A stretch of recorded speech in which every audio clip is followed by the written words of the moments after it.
Hello everybody, जैसा कि हमने लास्ट वीडियो के अंदर DHCP का प्रैक्टिकल प्रोसेस समझा था, तो जो लास्ट वीडियो के अंदर मैंने बताया था उसी टास्क को हम प्रैक्टिकली परफॉर्म करके देखने वाले हैं। तो चलिए स्टार्ट करते हैं। और मैंने यहाँ पे पैकेट ट्रेसर ऑन कर लिया है और जैसे जैसे मैं करता जा रहा हूँ वैसे वैसे आप लोगों ने कॉपी करते जाना है, तो आप लोग आसानी से समझ जाओगे। ठीक है, और आप लोगों ने प्रैक्टिस ज़रूर करनी है। तो मैं यहाँ पे एक राउटर सेलेक्ट कर लेता हूँ और इसी राउटर को हम DHCP सर्वर बनाएंगे। और ज़रूरी नहीं कि आप लोग यही राउटर सेलेक्ट करो, कोई भी राउटर आप यहाँ पे सेलेक्ट कर सकते हो। जैसा कि मैंने 2911 सीरीज़ का राउटर यहाँ पे सेलेक्ट किया और मैं यहाँ पे 2960 सीरीज़ का एक स्विच सेलेक्ट कर रहा हूँ। और स्विच का सिलेक्शन मैं क्यों कर रहा हूँ, क्योंकि मल्टीपल डिवाइसेज मेरे को कनेक्ट करना है, तो इसलिए मैं स्विच का सिलेक्शन कर रहा हूँ। और अब मैं यहाँ पे मल्टीपल PC सेलेक्ट कर लेता हूँ। तो मैंने यहाँ पे बहुत सारे PC सेलेक्ट कर लिए हैं और मैं इनको केबल के थ्रू कनेक्ट कर देता हूँ, जो automatic choose connection type cable का मैं यहाँ पे यूज़ कर रहा हूँ। ठीक है, तो जैसे जैसे मैं करते जा रहा हूँ वैसे वैसे आप लोगों ने करना है, तो आप लोग सीख जाओगे DHCP कॉन्फ़िगर करना। और जैसा कि मैंने लास्ट वीडियो के अंदर आप लोगों को बताया था, वैसे के वैसे वो सारी चीज़ें मैं यहाँ पे करूँगा। ठीक है, तो अब मैं यहाँ पे सबसे पहले क्या करूँगा भाई, इस राउटर को मैं DHCP सर्वर बनाऊँगा। सिस्को डिवाइसेज के ऊपर फीचर होता है कि आप इन्हें DHCP सर्वर बना के यूज कर सकते हैं। तो अब मैं यहाँ पे एक पहले तो मेरे को IP एड्रेस डालना पड़ेगा, तो मैं यहाँ पे 10.0.0.1 IP एड्रेस इस राउटर के ऊपर असाइन करूँगा। ज़रूरी नहीं कि आप यही असाइन करो, आप अपनी मर्जी से कुछ भी कर सकते हैं। ठीक है, तो अब मैं यहाँ पे राउटर के ऊपर जाता हूँ, CLI के ऊपर जाता हूँ, देन IP एड्रेस यहाँ पे कॉन्फ़िगर कर देता हूँ। और आप लोगों को IP एड्रेसेज कॉन्फ़िगर करने नहीं आते तो ऑलरेडी मैंने इसके ऊपर वीडियो बना रखा है, तो आप लोग उस वीडियो को देख के सीख लेना कि IP एड्रेस हम कैसे कॉन्फ़िगर करते हैं, और उसका लिंक मैं आप लोगों को वीडियो का आई बटन पे दे दूँगा। ठीक है, तो नो इनेबल कॉन्फ़िगरेशन थोड़ा फास्ट कर देता हूँ क्योंकि हमारा वीडियो बड़ा हो जाएगा। Interface gigabyte 0/0 IP address 10.0.1 space 255.0.0 then no shutdown exit करके मैं बाहर आ चुका हूँ। IP एड्रेस मैंने कॉन्फ़िगर कर दिया। और अब इसके बाद हम क्या करेंगे, इस राउटर को DHCP सर्वर बनाएंगे।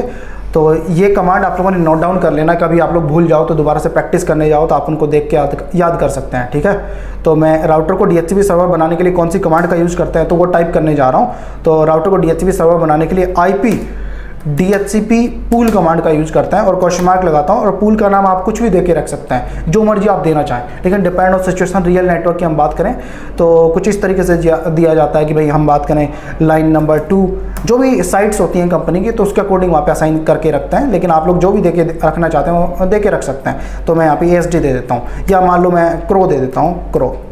तो आप लोग कुछ भी दे के रखना चाहते हैं रख सकते हैं, कोई ज़रूरी नहीं है कि आप क्रो ही दे के रखो। ठीक है, एंटर कर दिया मैंने। जैसे मैं एंटर करता हूँ तो आप लोग यहाँ पे ब्रैकेट में देख सकते हो मैं कहाँ पे आ चुका हूँ, DHCP की कॉन्फ़िगरेशन मोड के ऊपर आ चुका हूँ। तो इसका मतलब हम यहाँ पे कहाँ पे आ चुके हैं, DHCP कॉन्फ़िगरेशन मोड के ऊपर आ चुके हैं। तो जो भी कॉन्फ़िगर हम करेंगे वो कहाँ पे करेंगे, DHCP के कॉन्फ़िगरेशन मोड के ऊपर करना है, मतलब DHCP के ऊपर कॉन्फ़िगर करना है। अब राउटर हमारा क्या बन चुका है, DHCP बन चुका है।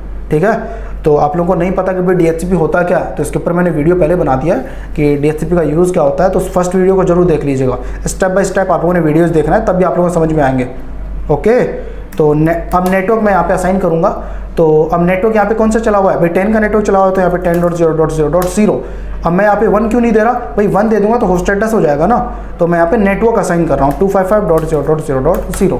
अब यहाँ पे मैंने 255.0.0, ये IP कौन सा है, पब्लिक है, प्राइवेट है, तो ये सारे वीडियोज़ मैंने ऑलरेडी कवर कर रखे हैं। तो आप लोगों को नहीं पता तो उन वीडियोज़ को देख लीजिएगा अच्छे से, तो आप लोग सीख जाओगे।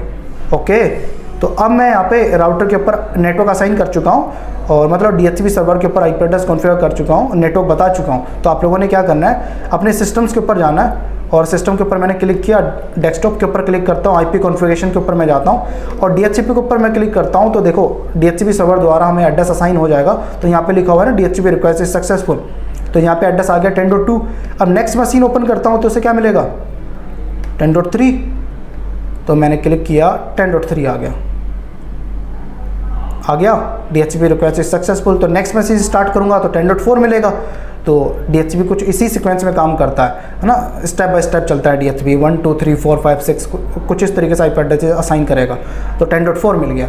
तो आप लोगों को 2 ऑप्शन दिखाई दे रहे होंगे भाई, देखो हमने 10.4 और सबनेट मास्क यहाँ पे असाइन हो चुका है, लेकिन क्या असाइन नहीं हुआ, डिफ़ॉल्ट गेटवे और DNS सर्वर, ये भी आप असाइन करवाना चाहते हो DHCP सर्वर द्वारा ऑटोमेटिक, तो वो भी आप लोग असाइन करवा सकते हैं। तो कैसे करेंगे, DHCP के ऊपर जाना है और DHCP का उसी कॉन्फ़िगरेशन मोड के ऊपर जाना है, मतलब जो पूल आपने बनाया था उसी के कॉन्फ़िगरेशन मोड के ऊपर रहना है।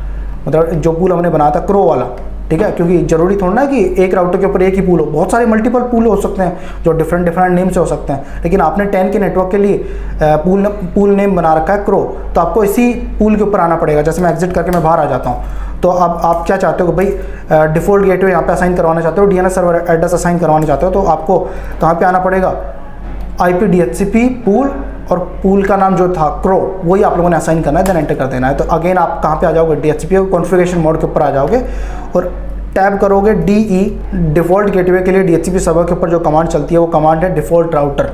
ठीक है, तो अब यहाँ पे जो भी डिफ़ॉल्ट गेटवे आप डालना चाहते हो डाल सकते हैं, लेकिन हमें यहाँ पे ज़रूरत नहीं है क्योंकि हम सेम नेटवर्क के ऊपर काम कर रहे हैं। तो लेकिन हम यहाँ पे देखना चाह रहे हैं कि भाई DHCP सर्वर द्वारा डिफ़ॉल्ट गेटवे असाइन होता है या नहीं होता। तो डिपेंड ऑन सिचुएशन जो आपका गेटवे होता है, भाई गेटवे की ज़रूरत हमें कब पड़ती है, जब हम किसी अनदर नेटवर्क के साथ कनेक्शन बनाने जाते हैं। तो अब मैं यहाँ पे जो मर्जी आप यहाँ पे डालना चाहते हो डाल के देख सकते हैं, लेकिन गेटवे वही होता है जो हम किसी अनदर नेटवर्क के साथ असाइन करने जाते हैं, कनेक्शन बनाने जाते हैं। तो जो हमारा गेटवे बनता है डिपेंड ऑन सिचुएशन नेटवर्क के ऊपर, तो वही गेटवे हमें यहाँ पे असाइन करना है। तो मैं यहाँ पे डाल देता हूँ 10.1 मैंने असाइन कर दिया, तो मेरा गेटवे क्या है 10.1। और अब मैं चाहता हूँ कि DNS सर्वर भी असाइन हो, तो DN मैंने प्रेस किया और एंटर कर दिया, तो यहाँ पे लिखा गया DNS सर्वर। और DNS सर्वर का एड्रेस जो भी आप असाइन करके देखना चाहते हैं कर सकते हैं। मैंने यहाँ पे 3.3.3 असाइन कर दिया। अब आप लोग सोचोगे भाई ये DNS क्या है, भाई जैसा हम DHCP का पार्ट कवर कर रहे हैं ना, तो ऐसे ही DNS का भी पार्ट आएगा, उसको भी हम कवर करेंगे। तो इसी अभी के लिए इस पार्ट को आप स्किप कर दो कि DNS होता क्या है, उसका भी पार्ट हम कवर करेंगे। ठीक है, तो आप लोग बस हम ये करके देख रहे हैं इस वीडियो के अंदर कि DHCP सर्वर द्वारा DNS सर्वर का भी एड्रेस ऑटोमेटिक असाइन होता है, बस ये पार्ट हम करके देख रहे हैं। एंटर मैंने किया और आप लोग जाके चेक कर सकते हो अपने PCs के ऊपर। मैं DHCP के ऊपर क्लिक करता हूँ, मतलब अपने सिस्टम्स को रिफ्रेश करवा देता हूँ, तो आप लोग देख सकते हो डिफ़ॉल्ट गेटवे हमने क्या असाइन करवाया था 10.1, और DNS सर्वर का एड्रेस क्या असाइन करवाया था 3.3.3 असाइन करवाया था। तो वही सारी चीज़ें असाइन हो रही हैं सेम, और तो इसका मतलब हमें DHCP सर्वर द्वारा एड्रेस असाइन हो रहा है। यहाँ पे लिखा हुआ है DHCP रिक्वेस्ट इज सक्सेसफुल, तो इसका मतलब है कि हमारे सिस्टम को ऑटोमेटिक एड्रेसेस असाइन हो रहे हैं DHCP सर्वर द्वारा।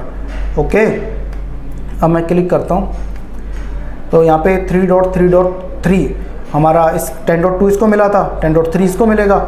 और आप लोग देख सकते हो डिफ़ॉल्ट गेटवे यहाँ पे असाइन हो चुका है, और DNS सर्वर भी एड्रेस यहाँ पे असाइन हो चुका है। और नेक्स्ट मशीन स्टार्ट करेंगे तो उसे 10.4 अगेन आप रिफ्रेश करवाओगे तो उसे मिल जाएगा default gateway DNS server address मिल चुका है, और 10.4 एड्रेस इसे असाइन हो चुका है। लेकिन अब मैं नेक्स्ट मशीन स्टार्ट करता हूँ तो उसे क्या एड्रेस असाइन होगा, भाई 10.4 इसे 10.2 इसे असाइन हुआ, 10.3 इसे असाइन हुआ, 10.4 इसे असाइन हुआ, तो इसे 10.5 होगा, है ना। DHCP सर्वर तो सीक्वेंस IP एड्रेस असाइन करवाएगा ना, लेकिन मैं नहीं चाहता भाई इसे 10.5 असाइन हो, तो मैं क्या चाहता हूँ कि इसे 10.6 असाइन हो जाए, लेकिन 10.5 असाइन नहीं होना चाहिए। 10.5 किसी बंदे ने मालूम खरीद रखा है कि वो उसका एड्रेस है, वो पर्सन आए या ना आए, लेकिन उसके लिए हम परमानेंट एक एड्रेस छोड़ रखा है हमने। 10.5 सिर्फ उसी के सिस्टम के ऊपर मिलना चाहिए, तो लेकिन इस सिस्टम को जो मिले वो 10.6 एड्रेस मिले, 10.5 ना मिले। मतलब डिपेंड ऑन सिचुएशन, कुछ भी सिचुएशन हो सकती है। तो लेकिन हमने माना कि 10.5 एड्रेस किसी को भी असाइन नहीं होना चाहिए DHCP सर्वर की ओर से। ओके, इस टोपोलॉजी के अकॉर्डिंग जो हम समझने जा रहे हैं, लेकिन हम जो चाहते हैं कि भाई 10.5 एड्रेस है वो किसी एक इस सिस्टम के ऊपर ही असाइन होना चाहिए जो कभी भी स्टार्ट हो, तो हम कर सकते हैं। वो पार्ट हम करेंगे नेक्स्ट वीडियोस के अंदर, उसे मैक बाइंडिंग प्रोसेस बोलते हैं, तो वो इस वीडियो के अंदर हम नहीं कर रहे हैं। इस वीडियो के अंदर जितना मैं आप लोगों को बता रहा हूँ उतना ही आप लोगों ने ट्राई करना है। तो अब मैं DHCP के ऊपर जाऊँगा, मतलब डेस्कटॉप के ऊपर जाऊँगा और DHCP के ऊपर क्लिक करूँगा, तो आप लोग यहाँ पे देख सकते हो 10.5 एड्रेस हमें यहाँ पे असाइन हो चुका है, और मैं नहीं चाहता कि 10.5 इसे असाइन हो। तो मैं क्या करूँगा, DHCP सर्वर के ऊपर जाके और यहाँ पे एग्जिट करके मैं एक बार बाहर आ जाता हूँ। कहाँ से बाहर आ जाता हूँ, DHCP कॉन्फ़िगरेशन मोड से आप लोगों ने बाहर आ जाना है। एग्जिट करके मैं बाहर आ चुका हूँ, और यहाँ पे आप लोगों ने टाइप करना है IP DHCP E प्रेस करना है, टैप कर देना, कंप्लीट कमांड आप लोगों की ऑटोमेटिक उठा लेगा। DHCP एक्सक्लूड एड्रेस यहाँ पे आ चुका है, ठीक है।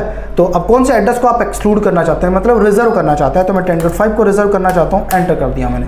तो अब 10.5 जो एड्रेस है वो किसी को भी असाइन नहीं होगा। तो मैं सिस्टम के ऊपर जाके क्लिक करता हूँ, तो इसे 10.5 ना मिलके 10.6 एड्रेस मिलेगा। तो 10.6 मिल गया, 10.5 एड्रेस नहीं मिलेगा किसी को भी अब। तो अब मैं सिस्टम को ऑन करता हूँ, तो फिर वैसे ही सीक्वेंस में काम करने लग जाएगा। तो इसे क्या मिलेगा 10.7, तो आप लोग देख सकते हो 10.7 मिल गया। तो अब मैं 2 सिस्टम्स और ऑन कर लेता हूँ, मतलब ऐड कर लेता हूँ। तो एक सिस्टम ये ऐड कर लिया और एक ही मैंने ये ऐड कर लिया है, और दोनों को केबल के थ्रू मैं कनेक्ट कर देता हूँ। तो केबल के थ्रू भी मैंने इनको कनेक्ट कर दिया है, और केबल के थ्रू कनेक्ट करने के बाद अब मैं सिस्टम के ऊपर क्लिक करूँगा DHCP ऑप्शन के ऊपर जाके, तो मैं DHCP के ऊपर क्लिक करूँगा तो इसे क्या मिलेगा 10.8, 10.7 इसे मिल चुका है ना, तो आप लोग देख सकते हो 10.7 इसे मिला तो इसे 10.8 मिलेगा। लेकिन मैं नहीं चाहता भाई इसे 10.8 असाइन हो, मैं चाहता हूँ कि भाई 10.8 से लेकर 10.50 तक कोई भी एड्रेस सिस्टम्स के ऊपर असाइन नहीं होना चाहिए।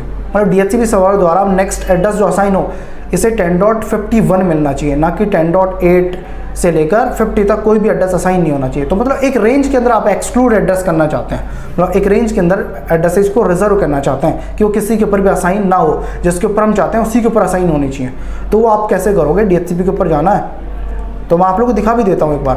तो यहाँ पर आप लोग जाके चेक करोगे, DHCP के ऊपर मैंने क्लिक किया तो यहाँ पे आप लोग देख सकते हो क्या लिखा हुआ है 10.8, लेकिन मैं नहीं चाहता इसे 10.8 मिले, मैं चाहता हूँ इसे 51 मिलना चाहिए, 8 की जगह 51 लिखा आना चाहिए।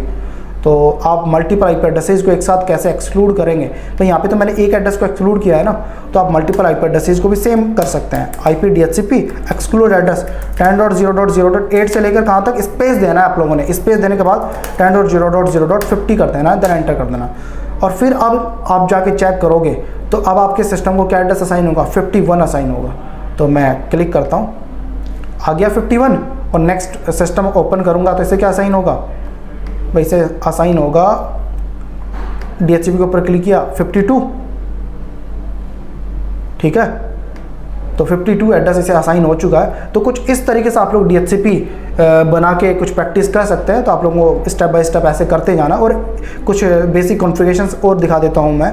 मान लो आप राउटर के ऊपर चेक करना चाहते हो कि भाई DHCP का पूल आपने किस नाम से बना रखा है, मान लो कोई पर्सन बना के जा चुका है, लेकिन आप अगेन चेक करना चाहते हैं तो कैसे करेंगे, तो आप लोगों ने लिखना है शो IP DHCP पूल, ठीक है, और एंटर करोगे। तो एंटर करोगे तो आप लोगों को दिख जाएगा आपका पूल के अंदर जो भी स्टेटस है वो सारी चीज़ें आपको यहाँ पे शो हो जाएंगी, ठीक है। तो ये आप लोग यहाँ पे देख सकते हैं। और मैं मान लो रनिंग कॉन्फ़िगरेशन के अंदर भी आप लोग जाके चेक करते हो तो वहाँ पे भी आप लोग देख सकते हैं। शो रनिंग मैं करता हूँ, शो रनिंग एंटर किया तो हमने इस राउटर के ऊपर क्या क्या कॉन्फ़िगरेशंस कर रखे हैं आप लोगों को दिख जाएंगे। तो मैंने यहाँ पे एक्सक्लूड एड्रेस 10.5 कर रखा है, और एक्सक्लूड एड्रेस मैंने 10.8 से लेकर 50 तक कर रखा है, और DHCP का पूल बना रखा है जो आप लोग यहाँ पे देख सकते हैं, ठीक है। तो कुछ इस तरीके से आप लोग प्रैक्टिस करना, जिससे आप लोगों को अच्छे से समझ में आ जाएगा। प्रैक्टिस नहीं करोगे तो आप लोगों को समझ में नहीं आएगा। तो इस वीडियो के लिए इतना ही, और नेक्स्ट वीडियोस के अंदर हम DHCP के ऊपर वीडियोस कवर करेंगे। ये तो बहुत बेसिक पार्ट था DHCP का, ऐसा नहीं कि बस ये करने के बाद आप लोगों को DHCP आ गया। अभी काफ़ी सारे वीडियोस अपलोड करूंगा मैं DHCP के ऊपर, तो उनको आप लोगों ने स्टेप बाय स्टेप फॉलो करते जाना है। तो मिलते हैं फिर एक नए वीडियो में, जब तक के लिए बाय बाय, टेक केयर।